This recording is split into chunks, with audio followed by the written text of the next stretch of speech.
Speaking to you now. Yes, okay then. All right, well, this is a bit odd because I can't hear or see anything, but we will go ahead anyway. My name is Angelina Russo, and I'm absolutely delighted to be able to speak with you tonight.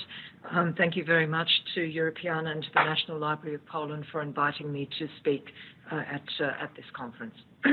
And thank you also to Milena for organising it, and to Machan, who has been working with me this afternoon to try and get this to work. Next slide, please. For those of you who don't know me, my name is Angelina Russo. I'm an associate professor in the School of Media and Communication at RMIT University here in Melbourne, Australia. Over the last 6 years, I've been working with a number of national and international museums, galleries and libraries to look at how digital content is created and then how it is distributed online, and also the types of co-creation methods which can be used to actually engage people in the development of online content. Throughout those projects, we also then focused very carefully on the use of social media and the way that impacted on museum learning and communication. Next page, please. I'd like to start this presentation today by talking about how we actually connect, our reflections on the first wave of social media, how we connect across typologies, and the collaborations which are vital to the sector. I think it's really important to think about how we enable audience to develop a sense of the stories that are available to them, and how we translate and how they translate and use materials at a local level. I think often in the sector we are very focused on what it is that we want from our collections and from distribution of those collections, but increasingly it's very important to actually put that into context and to think about what our audiences want from our content. Next page, please. And if we're thinking about our audiences, I think it's important to recognise that our collections can be an illustration of the big issues of the day, of the way that the world is changing, of changes to communication, to the big issues out there around climate change, around pollution, etc.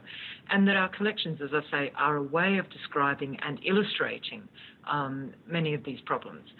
Museums, libraries and galleries are perfectly positioned to offer insights because they have spatial and temporal data to be able to tell us about the histories behind many of the issues that we face today. So how do we actually work with them?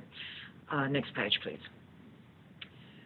We need to know initially who it is that we're trying to reach. We need to have a clear value proposition. And this is a kind of a catchphrase that I use a fair bit. What's in it for them? Not for us.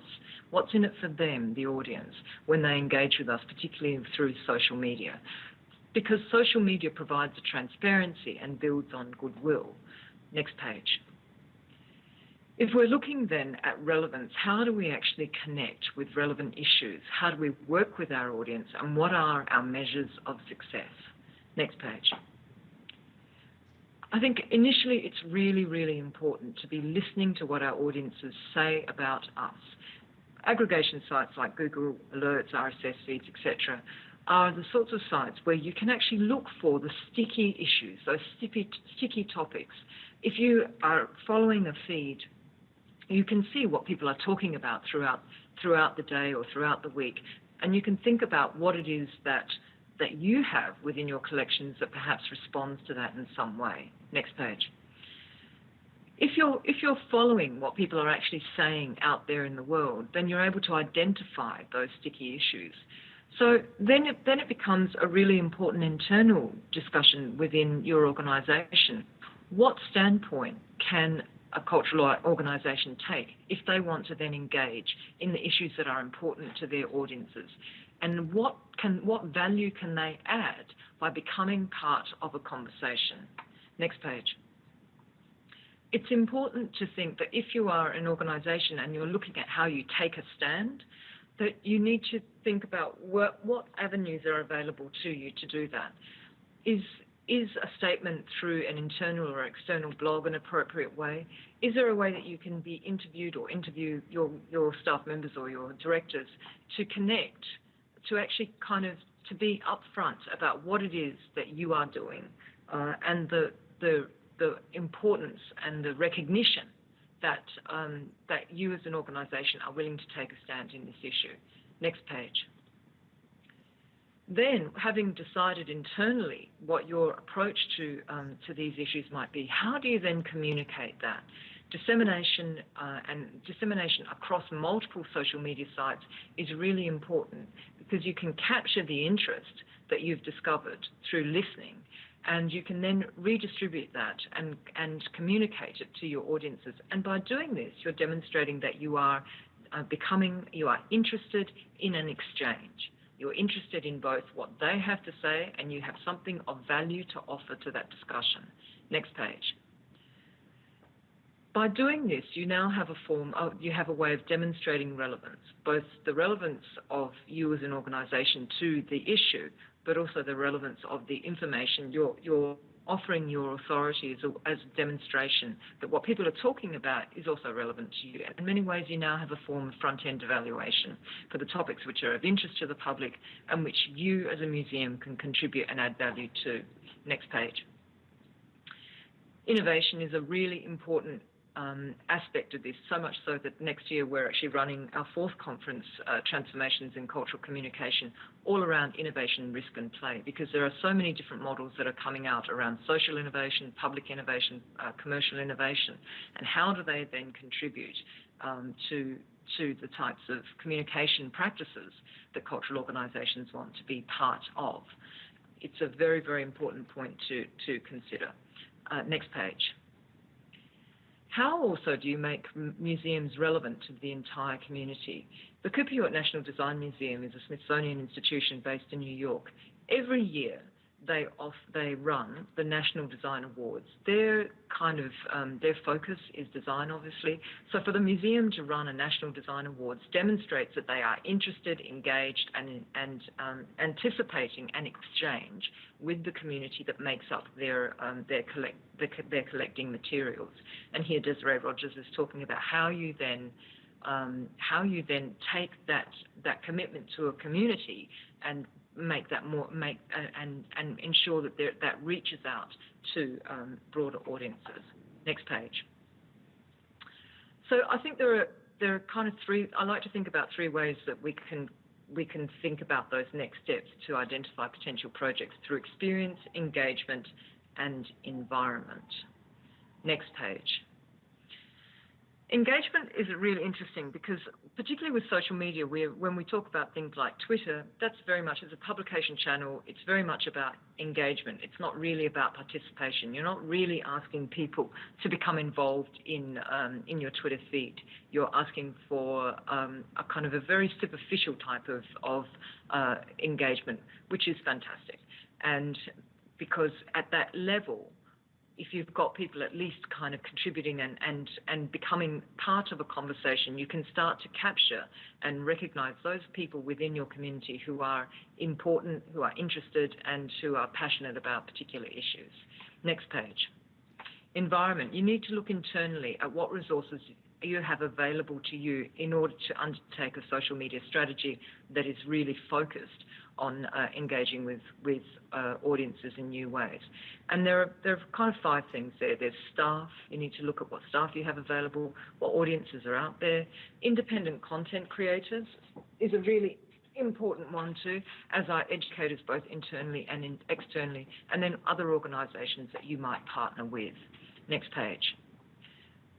Audience engagement is, as I said before, engagement at say with something like Twitter is at a very superficial level, and there's nothing wrong with that.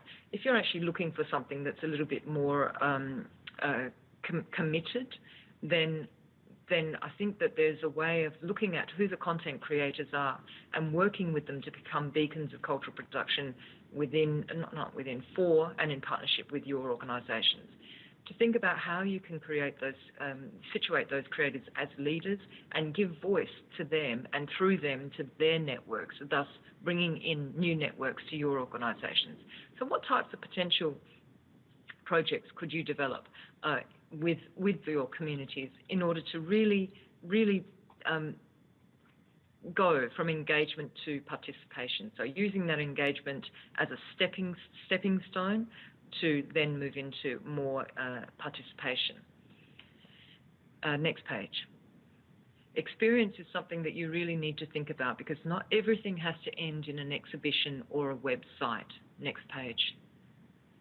And because of that, there's a kind of an agility that we need to think about within the sector. How do we create a discourse?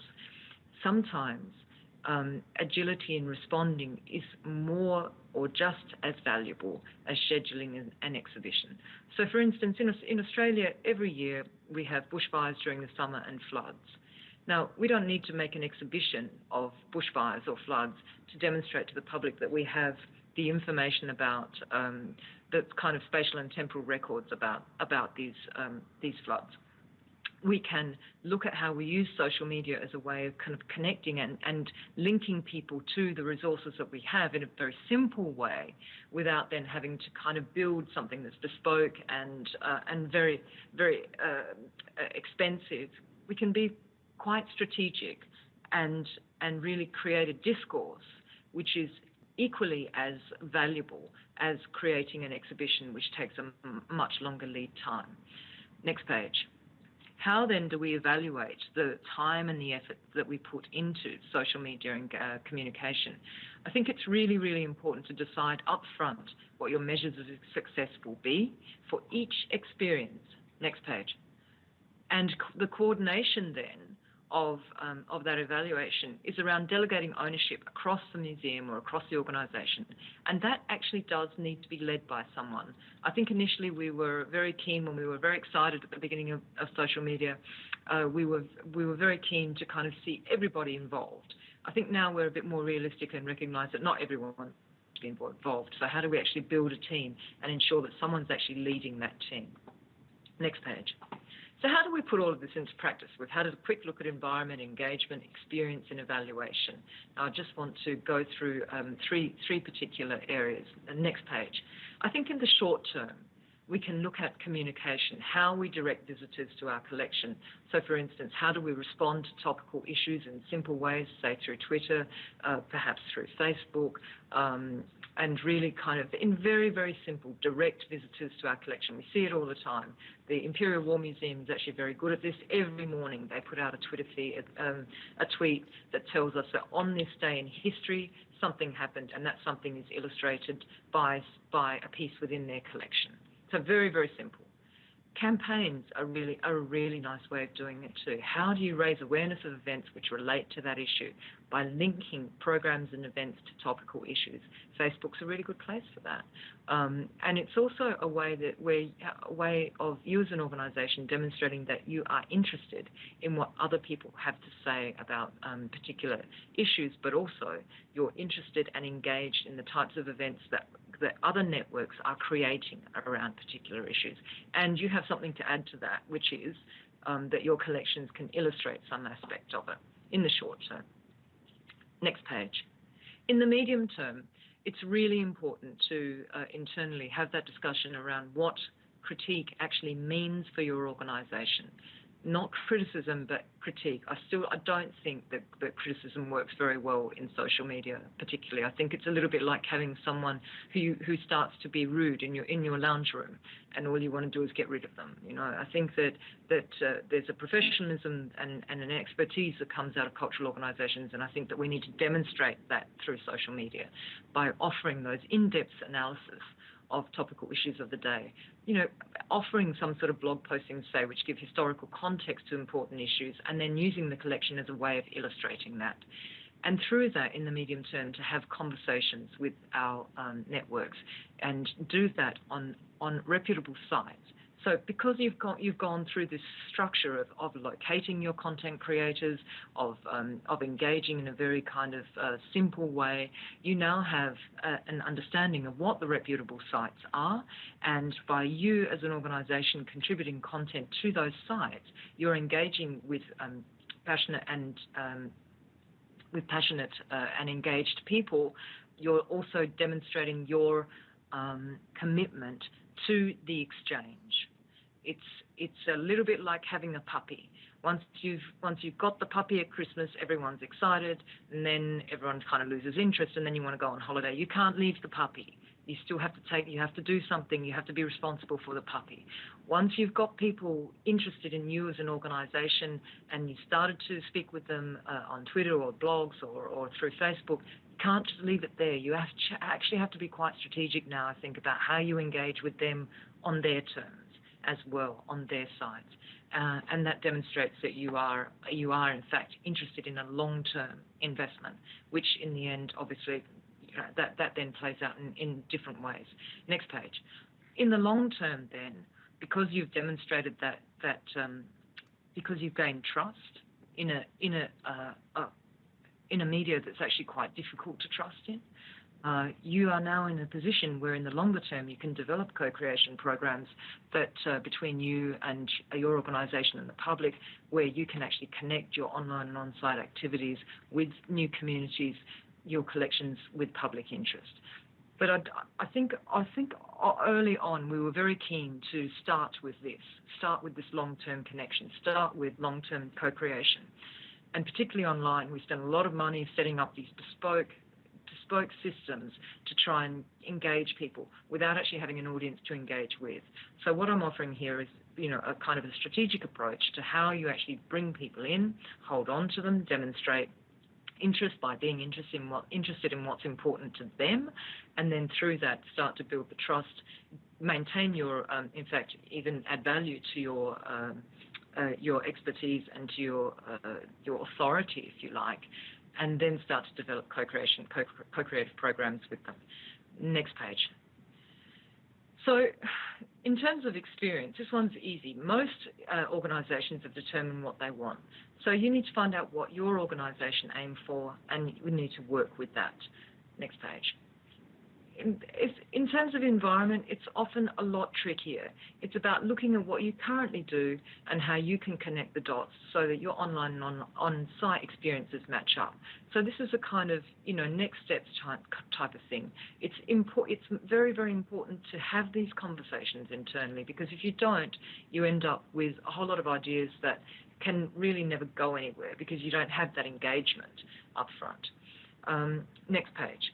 Engagement. This is really, really contentious, and often it produces, a cold sweat in management, sometimes resounding indifference in staff, lots and lots of discussions around the authority of the organisation. Always there's a desperate call for more resources, and often there's a look of hopelessness and despair. Next page.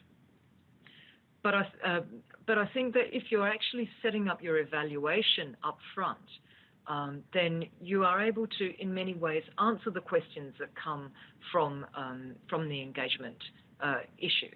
Because if you know up front how many staff you're looking to work with, what sorts of time commitments that might mean, how you're actually going to track the value of that time over time, then I think you kind of start to build a case for how you as an organization can actually use social media to the best of your advantage. Next page. So you need to have that active strategy to find out, what others are saying about you, where they're saying it, and what you can contribute to that discussion. Next page.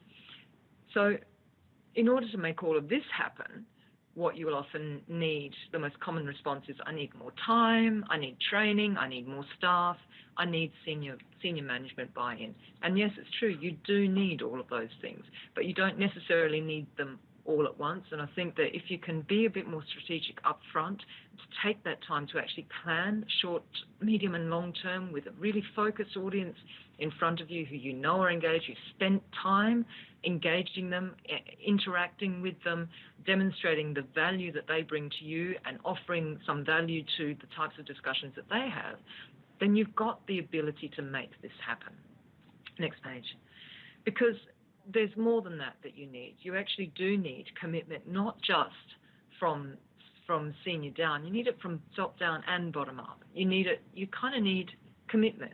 Commitment is a really big one across social media, because as I say, it's like a puppy. You can't just walk away from it. And that means that you do need to have those discussions internally first between your departments and between individuals to decide how you make a stand, where it is that you critique, why you critique, what social media avenues, platforms you use in order to achieve that, and to what end. Where are you going with all of this?